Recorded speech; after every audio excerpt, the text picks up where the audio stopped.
nga binuhi. May gamay ug may dako, may niwang ug may tambo, may taas ug may mubo.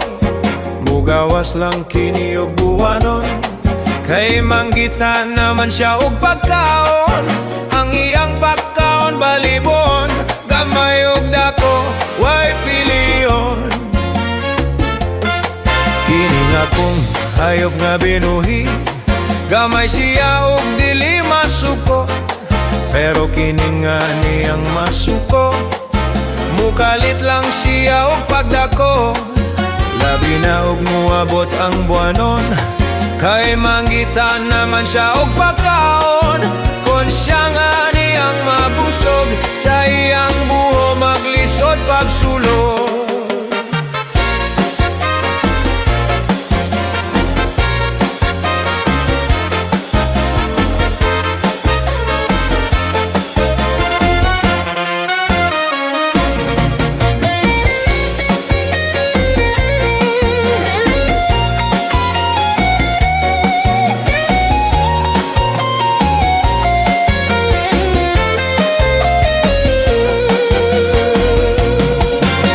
May binuhi kong kasili, may binuhi pod kong sawa.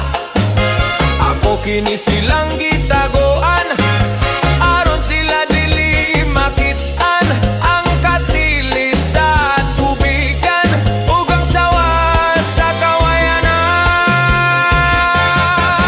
Doon ako'y hayop nga binuhi, may gamay ug may dako, may niwang ug may tambok, may taas ug may mubo.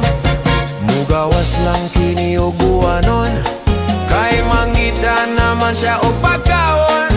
Ang iyang pagkaon balhibon, gamay ug dako, way piliyon.